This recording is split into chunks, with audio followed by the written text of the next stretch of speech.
de l'aérage été. 15h pile, avec Agathe, pour ses dessins. Bonjour à tous, bienvenue.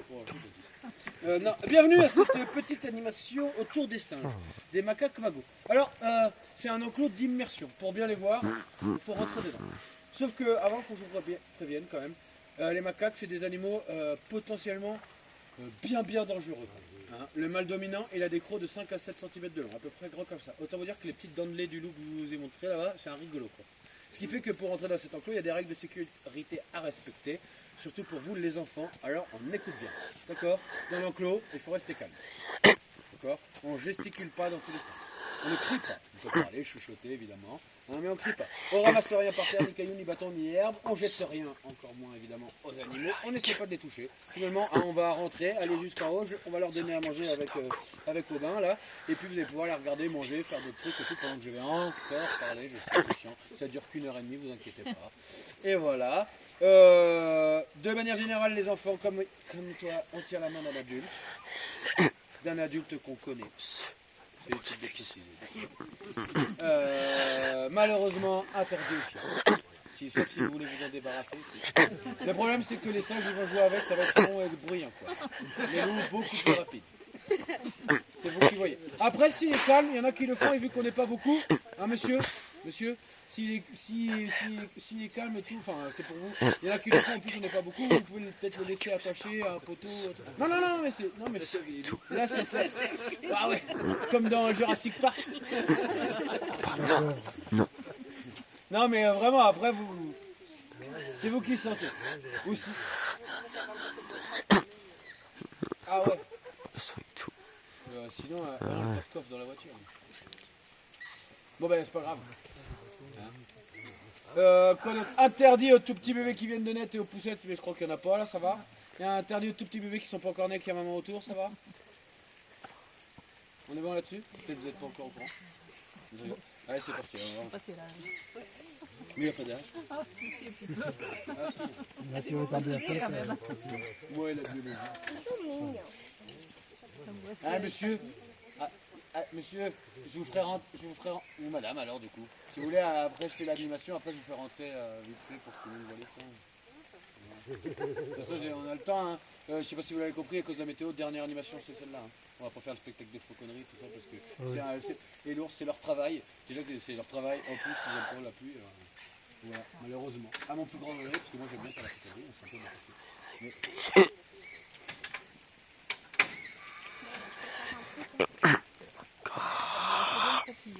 Allez, rentre! Oui, pas toucher les singes. Non, pas toucher.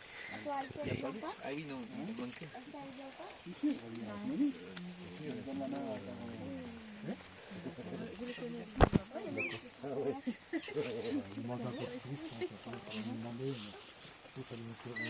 Attention, jeune homme, attention, ça passe. Tu fous, tu vas. On va la tête.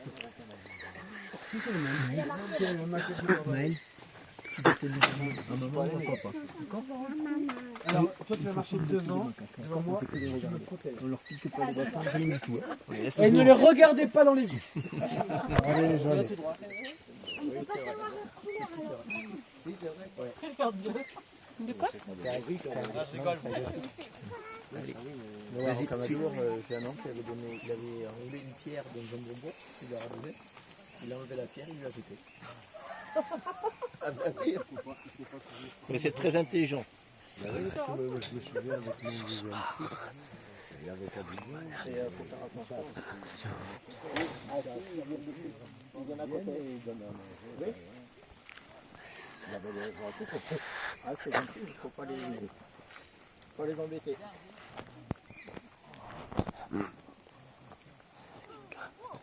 Ah oui, mais c'est vrai, c'est pas comme les macaques japonais. Non. Ils sont beaucoup, ah oui, ils sont beaucoup plus gros aussi. Oh.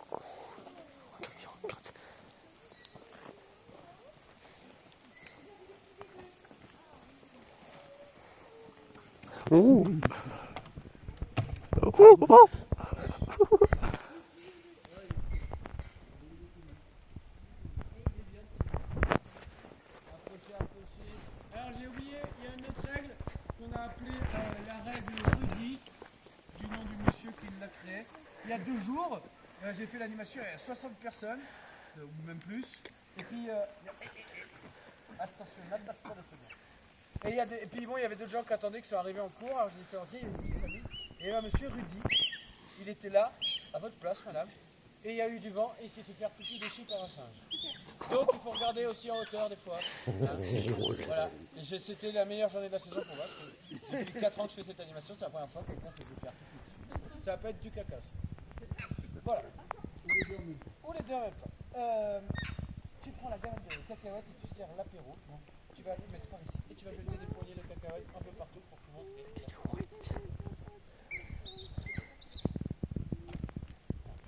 Des poignées. Ouais, un petit, enfin 2-3, tu vois, à chaque fois que tu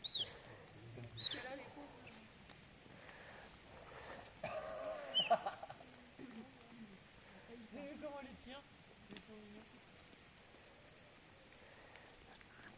Je sais que c'est la dernière émission, mais quand même.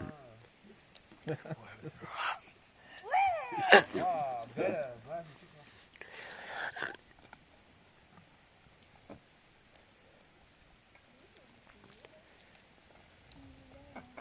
Oh, Il est cuit. Pourquoi? J'en sais rien. Mais c'est très souvent qu'au repas, il y en ait un ou deux qui soient cuits. Il n'a pas fait ses devoirs, il a répondu aux parents, ou alors il avait des lignes à copier en revenant de l'école.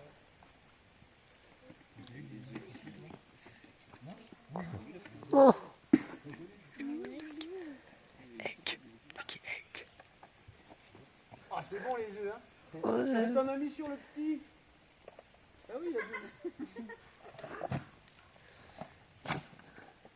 Allez, bon appétit. Ils sont cassés. Allez, eh ben, je vous présente notre famille de macaques magots. Magos. Donc, Les magos. ce sont des singes. Voilà. Merci d'avoir assisté.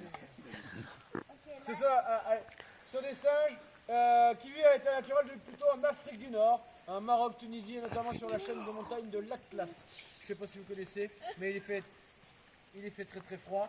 Et autant vous dire que l'hiver aveyronais, il les supporte très très bien, aucun problème. Alors, ça vit en famille, en groupe, on y viendra un peu plus tard. Comme je viens de les nourrir, on va parler du régime alimentaire. Alors ils sont comme nous les êtres humains, ils sont omnivores eux aussi. Ils mangent vraiment de tout.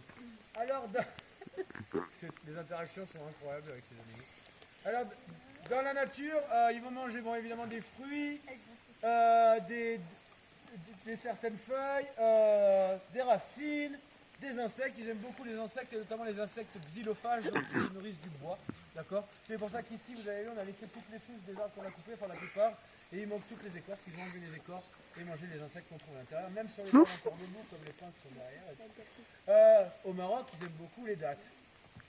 Cultivateurs de dattes, ils n'aiment pas beaucoup les macaques. Parce que quand les arbres sont en fruits, ils vont arriver à 30-40, ils vont tout enrager. Puis là, c'est des singes, ça sert à rien de mettre des filets comme pour les petits, quoi. Hein? Bon. Ceux qui vivent dans les montagnes aussi, des charognes ou des cadavres d'animaux, ils vont les manger aussi. Hein? Et ils vont manger encore de la viande dans une autre circonstance un peu particulière, vous savez. Ça vit en groupe, en famille, et des fois, il y a quand même des conflits entre différents groupes. Souvent, ils vont se disputer un territoire. Bon, chez les macaques, on peut quand même parler de guerre plus que de conflit. Hein. Et lorsqu'une guerre éclate entre deux groupes de macaques, les gagnants, pour bien asseoir leur dominance, montrer que c'est eux les patrons, ils vont manger les blessés de l'équipe en face. Ah ouais, ça calme. Imaginez, vous avez un petit souci avec le voisin, je sais pas, il vous prend la place de vous bouffez les gosses. Problème réglé, vous en mettrez pas. Moi, j'ai plus de voisins. Il faut s'inspirer de la nature, des fois. Hein. Moi, c'est trop éloigné de notre donc voilà, ça c'était pour dans la nature. Alors nous ici, je l'ai expliqué juste avant, vous savez, pour nourrir les animaux, on fonctionne grâce notamment au gaspillage de grande surface. Il y a plein de trucs qu'on achète, mais il y a plein de trucs qu'on va tout faire. Et alors du coup, je fais des tests, parce que comme je sais qu'ils mangent pas mal de choses, je fais des tests, savoir ce qu'ils vont aimer et ce qu'on pourra encore plus pas gaspiller, quoi. Vous voyez, l'année dernière, alors ils en ont eu hier, aujourd'hui il n'y en a pas, mais ils en ont eu hier, et l'année dernière, j'ai découvert, ils adorent les gnocchis à coller de l'estuffet. Alors on les poêle pas évidemment avant. Mais ils adorent les gnocchis à polédusque. Ils adorent, ça je l'ai découvert cette année, je sais plus quand. On a eu beaucoup à un moment quand on a été en chercher beaucoup. Ils adorent les raviolis, mais les frais et les Giovanni Rana, pas les autres. Eh oui, ils sont gourmets. Ils aiment beaucoup les œufs, comme vous avez vu. Ils aiment beaucoup les laitages, le fromage. Tiens, d'ailleurs, nous les humains, qu'est-ce qu'on adore manger l'hiver en famille? Des raclettes. Raclette. Ouais. Hier, elles m'ont dit la soupe. Ah, elle est déprimée hier. C'est quand on est malade, quand on est content en groupe, en famille, on se fait une raclette et qu'on aime la vie, on est d'accord. Bon bah, l'hiver, vous le savez, quand vous allez faire vos courses, rayon fromage, il y a 2 camemberts à gauche, 3 mozzarella à droite, le milieu c'est du fromage en raclette. Du coup, ils mangent pas tout, ils en gaspillent beaucoup. Et nous, à ce moment-là, on en récupère pas mal. On leur donne aux singes, ils adorent ça, les sangliers aussi, et les ours aussi. Alors là, ils sont trop contents l'hiver, parce que raclette. Donc voilà. Ils aiment beaucoup, quoi d'autre? Les œufs, les protéines, je l'ai dit, le fromage, j'ai dit ça aussi. Ils aiment les viennoiseries, voilà, surtout quand ils ont bien macéré dans le yaourt pendant 2 jours. Et ils aiment pas mal aussi les champignons. Alors quand j'ai débarqué, vous savez, de champignons de Paris, là, je leur en mets dans les seaux. Et aussi, ici, je sais pas. Les animaux font n'importe quoi. Genre. Ici, vous savez, on est dans la forêt, finalement, dans la nature, on est sur un bon coin à champignons. Alors je sais que traditionnellement, on ne donne pas ces coins à champignons, mais vous ne serez pas là pour cette année. Là, juste là, dans ce petit sapin, c'est un petit coin à coulomel. Vous connaissez les coulomels? C'est bon ça, les coulomels. Gros pieds, gros... C'est un gros champignon. Quand c'est vraiment, on a des costauds avec des chapeaux comme ça, tu vois. Ça se mange pané. C'est bon, pané. Bah eux, je les vois souvent en automne, moi quand je fais du nettoyage, de l'entretien ici, là, ils sont là avec leurs gros chapeaux, et ils mangent, on dirait qu'ils mangent un frisbee, les trucs, parce qu'ils ont une petite quand même. Et souvent je les retrouve les chapeaux vraiment avec une trace de croc. Ils ont tendance à manger un peu puis jeter le reste tout le temps comme ça. Donc voilà, ils adorent ça. Et derrière, on est sur là derrière le bassin, on est sur un petit coin à girolles. C'est bon les girolles, ça, hein, c'est bon, hein, t'aimes bien, hein? Et bah tu sais quoi, ils m'en ont pas laissé cette année. Du coup, je pense que là, en automne, je vais passer à 6h du matin avec une cagette et pas de girolles pour les singes. Mais bon, ça, c'est mes soucis avec les amis. Donc voilà, en tout cas, c'est facile à nourrir, ça mange vraiment beaucoup de choses. Donc j'allais y venir, je vous ai dit ça en famille, en groupe. On l'a vu juste avant, les animaux qui vivent en groupe ou en famille, il y a souvent une hiérarchie. Dans la hiérarchie, pas trop compliqué, il y a un mâle dominant et une femelle dominante. Rien de très original. Dans la hiérarchie, une femelle dominante, mais il y a plusieurs femelles reproductrices. En gros, le mâle. Il a fait un clin d'œil. Là, il fait une... on parle de lui. Donc voilà. Alors, là où c'est un peu plus particulier, c'est dans la transmission de la dominance. Vous savez, côté femelle sera toujours la fille de la chef qui deviendra la nouvelle chef. Côté mâle, bah, vous avez un mâle dominant. Mais s'il y a un autre mâle qui débarque, alors peu importe qui c'est le cousin, le tonton, un autre, le grand-père, qui débarque avec plus de copains, plus de soutien, il va prendre la place de l'actuel mâle dominant. Si on compare ces deux systèmes à nous les humains, ça ne fait pas penser à des trucs. Ah côté femelle, c'est la monarchie, c'est ça. Vous avez une reine, sa fille c'est la princesse disparaît, la princesse devient la reine. Et côté mâle, non. C'est celui qui a le plus de soutien. La démocratie, c'est au vote finalement. S'il y avait une urne, en gros, celui qui a le plus de copains et de soutien, il prend la place, quoi.